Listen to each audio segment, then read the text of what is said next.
नमस्कार, स्वागत है आपका होराइजन हिंद कौन बनेगा एमएलए में।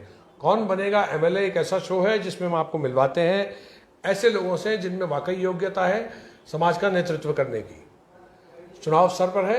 आज हमारे साथ हैं अजमेर उत्तर के प्रबल और मजबूत दावेदार भाई हरीश जी, हरीश गिदवानी का पेन का व्यापार है और हरीश पेन वाला के नाम से आमतौर पर लोग इन्हें जानते हैं। हरीश जी, बहुत बहुत स्वागत है आपका। धन्यवाद नरेश जी। क्या हाल है? मेरा आज सौभाग्य है कि मेरे बचपन के साथी हैं हमारे नरेश रागानी जी। इसी जमाने में मेरा जन्म स्थान नला बाजार चून 50 गली के अंदर ही हुआ है और इनके भव्य 2 शोरूम हुआ करते थे महेश मेडिकल के पास में।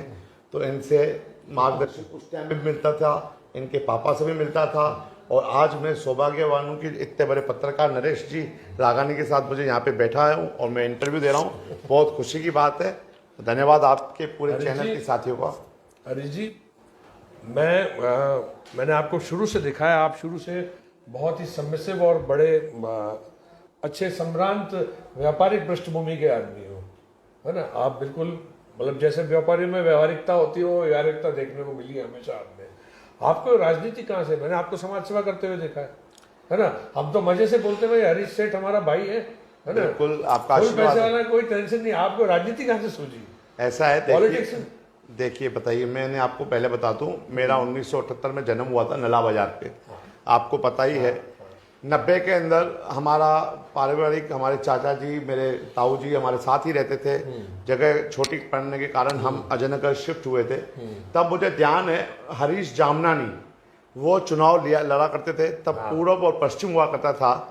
तो शुरू से ही मैं आप चाहिए तो वहाँ पे आज भी अजयनगर के अंदर जहाँ पे डीके पैलेस बना हुआ वहाँ नवा स्थान था हमारा 719/26। मुझे आज भी याद है, जहाँ सम्राट टेलर के बैक साइड में रमेश मारू जी के साथ में काम करता था। तो मुझे लोग जामनानी करते थे।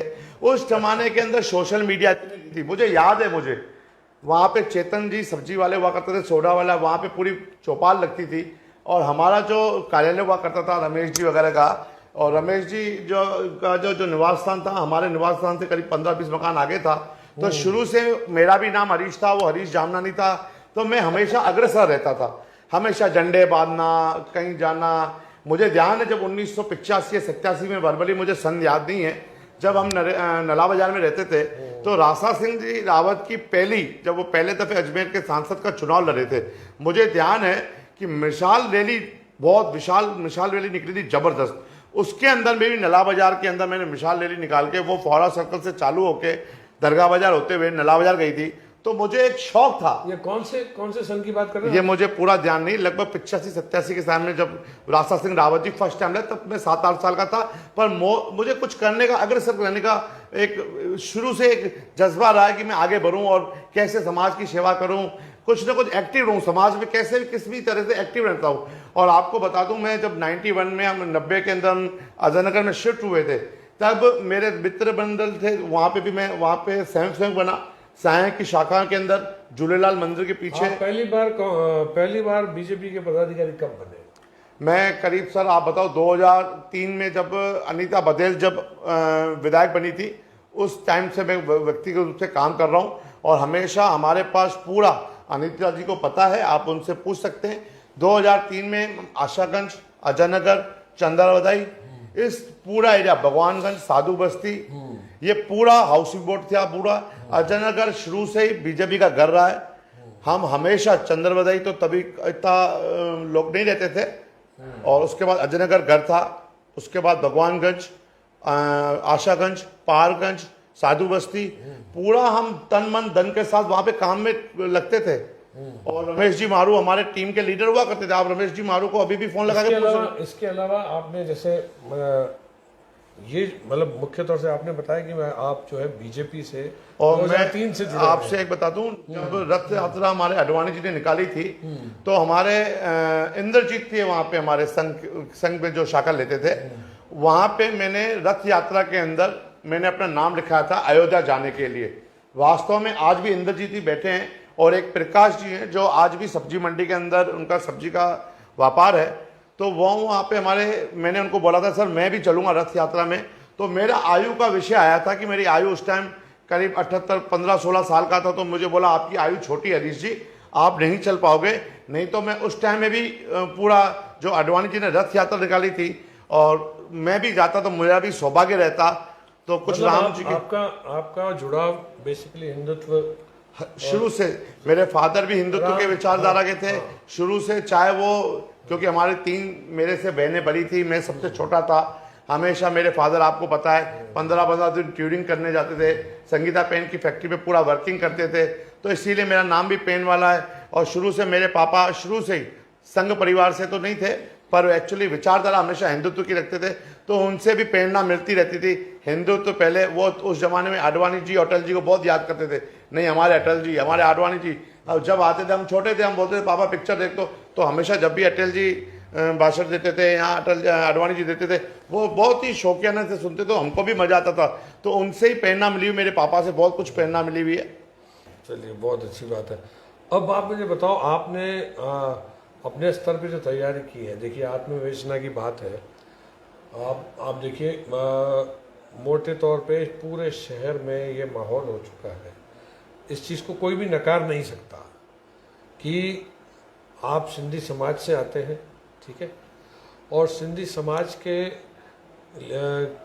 ही हैं देवनानी जी, इतने साल से वो चुनाव जीतते आ रहे हैं, तो आप अगर उस सीट से टिकट मांगते हैं तो कहीं ना कहीं ये संदेश जाता है कि सिंधी समाज में एका नहीं है, एक बात। दूसरी बात, क्योंकि सिंधी समाज के एक पार्टी में एक से ज़्यादा आदमी टिकट मांग रहे हैं, ये तो एक बात।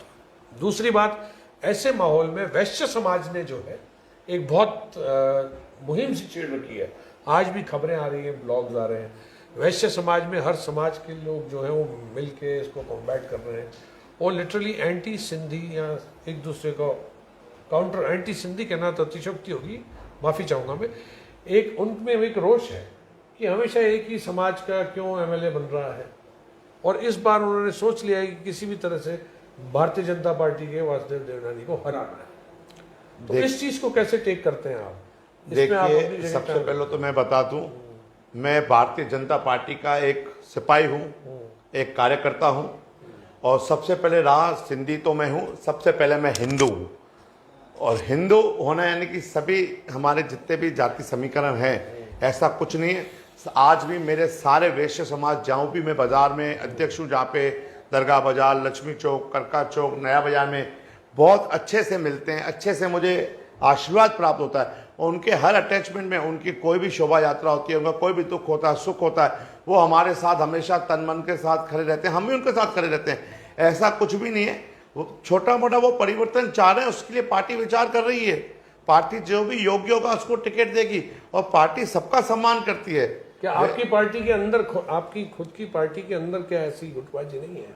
आपकी पार्टी के अंदर क्या ये डिससेटिस्फैक्शन नहीं है? जिस परिवर्तन की आप बात कर रहे हैं, उस परिवर्तन के मद्देनजर क्या आपकी पार्टी के अंदर ये बात नहीं है कि देवनानी जी के अलावा किसी और या सिंधी जाति के अलावा किसी और जाति को मैंडेट इस बार मौका मिलना चाहिए? ऐसी बात है अंदर? बिल्कुल। मैं तो देखो बहुत छोटा सा कार्यकर्ता हूँ पार्टी का। पार्टी शीर्ष नेतृत्व वाले विचार करेंगे, और सभी मुझे ध्यान है, सब समाजों का ध्यान रखेंगे वो। किसी को भी, बीजेपी ऐसी पार्टी कांग्रेस की तरह नहीं है कि कांग्रेस ने तो सर समाज का बोर्ड बनाया है ना। वो सर समाज का बोर्ड तो क्या बनाया, वो तो आपको पता है, एक सारी दुकानदारों को, सभी अजमेर वासियों को पता होगा, एक किसी चीज़ की कोई, जैसे गिलास है या कोई चश्मा है, किसी को एजेंसी होती है, किसी को सीएनडशिप होती है। तो हमारे अशोक जी गहलोत को लॉलीपॉप देने की एक सीएनडशिप मिली हुई है। वो तो खाली लॉलीपॉप देने के अलावा कुछ भी नहीं करते। पूरे समाज खाली बोर्ड, अरे जो पहले बोर्ड है उनको तो पैसा दे दो, उनके आई कार्ड तो बना दो, उनको पैसे तो दे दो, उनको तो कुछ ही नहीं दिया। आज मेरे को बताओ, सिर्फ घोषणाएं कर दी, हर समाज के 75 घोषणाएं करती। आप तो समझदार व्यक्ति हैं, इतने बड़े पत्रकार हैं नरेश जी, हैं, आप बताइए मुझे, क्या आज जितने भी ये बोर्ड बनाए इन्होंने, हर बोर्ड में मिनिमम 2-2, 2.5 करोड़ रुपए या 1.5 करोड़ रुपए भी देते हैं, तो 150 करोड़ रुपए लाएंगे कहां से? सिर्फ लॉलीपॉप। और अभी आचार संहिता लगने वाली है हफ्ते 10 दिन में, कहां से बनाओगे? मैं निवेदन करता हूं मेरे मुख्यमंत्री से, आपको पता है आज अजमेर की जनता, राजस्थान की पूरी जनता, पेट्रोल का समाधान निकला नहीं, डीजल का समाधान निकला नहीं है, और हमारे मुख्यमंत्री राजस्थान के श्री अशोक जी गहलोत आज मुझे सूचना, मैं आज न्यूज़ देख रहा था तो 2 दिन के लिए बॉम्बे और अहमदाबाद गुजरात के दौरे पे गए हैं और यहाँ अजमेर की पूरी जनता परेशान हो रही है पेट्रोल और डीजल के लिए। हमारी बहनें, हमारी मातृशक्ति कैसे स्कूल, हमारे बच्चे स्कूल कैसे जाएंगे अगर ये पेट्रोल पंप की हालत, ये वास्तव में उनकी हड़ताल ठीक है।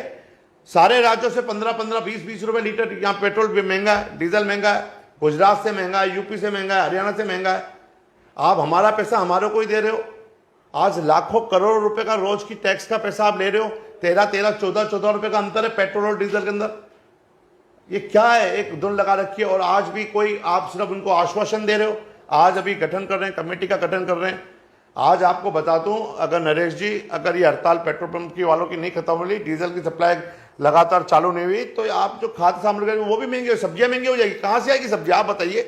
कैसे कोई हवाई जहाज पे पानी की हवा से तो गाड़ी पिकअप आएगी नहीं। गाँव से जो सब्जियां, फ्रूट्स वगैरह जितने भी आती हैं, खाद्य सामग्री आती है, कैसे आएगी आप बताइए मुझे। कैसे, हाथ कंधे पे तो उठा के नहीं लाएगा, बैलगाड़ी पे तो लाएगा नहीं, कैसे लाएगा। मतलब इस चीज का असर बाकी चीजों में पड़ेगा, पढ़ने वाला है सर। हमारे बच्चे स्कूल कॉलेज कैसे जाएंगे। आज एम्बुलेंस में कोई अगर घर में बीमार होता है, एम्बुलेंस कैसे चलेगी, आप उसको कैसे ले जाओगे। इमरजेंसी में किसी की तबीयत खराब होती है, आपकी कार में डीजल पेट्रोल नहीं है, आप कैसे ले जाओगे। आप किसी का व्हीकल का अड़ोसी पड़ोसी को ढूंढोगे कि साहब मुझे गाड़ी तो मैं ले जाऊं अपने, मेरा कोई भी आपके घर में कोई सदस्य बीमार है, कैसे करोगे आप। कोई सुध लेने वाला। हमारे मुख्यमंत्री जी आज मुझे देखा था बॉम्बे और गुजरात 2 दिन के दौरे के बाद आएंगे, यानी कि वो उनकी कोई सुनवाई करने वाला ही नहीं, कोई सुध लेने वाला नहीं। सिर्फ लॉलीपॉप के ऊपर लॉलीपॉप गठन कर रहे हैं, घोषणाएं कर रहे हैं, योजनाएं बना। अरे जो मैं बोलता हूँ गरीब आदमियों को जो पट्टों के लिए आपने इतने बड़े, रोज भास्कर में, नवज्योति के पत्रिका में, सारे समाचार पत्रों के अंदर आप जो देते हो, है ना, आज पट्टे आप देते हो, तो पट्टों को आप गरीबों को पट्टे तो दो। समाचार पत्रों में खाली आप ऐड दे रहे हो, अच्छी बात है आप ऐड दो, पर वो उस पर काम तो करो आप। ये लो, ये जो 500 यूनिट बिजली फ्री की घोषणा की है इन्होंने, काम तो हुआ है, ऐसी बात नहीं है। 500 अरे साहब, हुई है। काम होता तो फिर आज परिवर्तन क्यों होता, मुझे बताइए। काम होता तो फिर परिवर्तन क्यों होता। फ्री बिजली देने के बाद भी फ्री बिजली क्या है सर, आपको बताऊं, ये यूं पकड़ के फिर यूं पकड़ लेते हैं। तो ये तो कांग्रेस की सरकार है, जब से 500 यूनिट फ्री। आज आप मेरे पास बिल बोलो, मैं अभी मेरे घर से मंगा लेता हूं, मेरे ऑफिस से मंगा लेता हूं। आपका उठा के देख लो, टाटा पावर को दबादब फलाना स्थायी शुल्क, फलाना टैक्स, सिर्फ बेवकूफ बनाने के अलावा, लॉलीपॉप देने के अलावा मुख्यमंत्री के पास कुछ नहीं है। हमारे कल प्रदेश अध्यक्ष सीपी जोशी जी ने कहा, अगर आप जैसे कह रहे हो कि 2030 पे राजस्थान का हम नंबर 1 बना देंगे, तो मेरा निवेदन है, आग्रह है, हाथ जोड़ के अशोक जी गहलोत को, कि मोदी जी के हाथों में राजस्थान दे दो। 2030 तो दूर की बात है, 2024 से राजस्थान नंबर 1 बनने जा रहा है। ये आप देखना, वास्तव में आपको मैं बता रहा हूं, इसमें सच्चाई बता रहा हूं। 2030 तो बहुत दूर की बात है, अभी 7 साल पड़े हैं। आप हमारे हाथों में, हमारे मोदी जी के हाथों में आते ही विकास, देखो विकास की दलों में 24 में हमारी केंद्र में भी सरकार आ रही है, और नंबर 1 24 के अंदर ही बन के राजस्थान नंबर 1 दिखाएगा। मैं विश्वास दिलाता हूं पूरे राजस्थान को, पूरी अजमेर की जनता को। आप विधायक बन रहे हो, मैं आपका, पूरी अजमेर की जनता का, आप भाइयों का, सबका आशीर्वाद है मुझे, और श्री कृष्ण प्रभु का आशीर्वाद है। और आपको बता दूं, हमारे देश के श्री नरेंद्र जी मोदी जी प्रधानमंत्री, वो हमेशा ही ऐसे कार्यकर्ताओं को ढूंढ के लाते हैं। बिल्कुल जैसे कमल का फूल कहाँ खिलता है, कीचड़ में खिलता है, तो वो तो उसमें हमारे मोदी जी माहिर हैं। जमीनी स्तर पे हमारे यहाँ वो नहीं है कि कोई भी हवाई फायर करके आ गया। जमीनी स्तर का जो कार्यकर्ता होता है उसको पूरा सम्मान मिलता है, और मुझे विश्वास है मेरी भाजपा पे, हमारे राष्ट्रीय अध्यक्ष जेपी नड्डा पे, प्रदेश अध्यक्ष सीपी जोशी जी पे पूरा विश्वास है। नए चेहरों को देंगे, युवाओं को देंगे, और मुझे तय है कि भाजपा मुझे भी देगी, और नहीं तो अन्यथा किसी युवा को तो देगी। आपको टिकट नहीं दिया बीजेपी ने, हाँ, सिर्फ भाई टिकट दिया तो आप चुनाव लड़ोगे, आपको टिकट नहीं दिया तो आप क्या करोगे। देखिए जी, ये तो मैंने आपको पहले आपको बताया कि मैं भाजपा का कार्यकर्ता हूं, भाजपा का सिपाही हूं, और भारतीय जनता पार्टी मेरी माँ है। माँ से बढ़कर कुछ नहीं है। मेरी माँ जो मुझे आदेश देगी, भारतीय जनता पार्टी जो मुझे आदेश देगी, वो मैं काम करूंगा। चाहे मुझे चुनाव लड़ना है, चाहे आपको, मेरे को भाजपा आपको टिकट देगी तो मैं आपके लिए भी काम करूंगा। हमें तो ये रहने दो भाई साहब, हम इसमें बहुत खुश हैं। टिकट आपको मुबारक हो। तो ये थे भाई हरीश पेनवाला। मेरी बहुत बहुत शुभकामनाएं हरीश जी आपको। ईश्वर धन्यवाद। करे आपको जीवन में वो सब कुछ मिले जो आपने चाहा है, आपको बहुत जल्दी जनता का प्रतिनिधित्व करते हुए देखे हों। फिर मिलेंगे फिर किसी और शख्सियत के साथ बहुत ही जल्दी। जय श्री कृष्ण। जय श्री कृष्ण।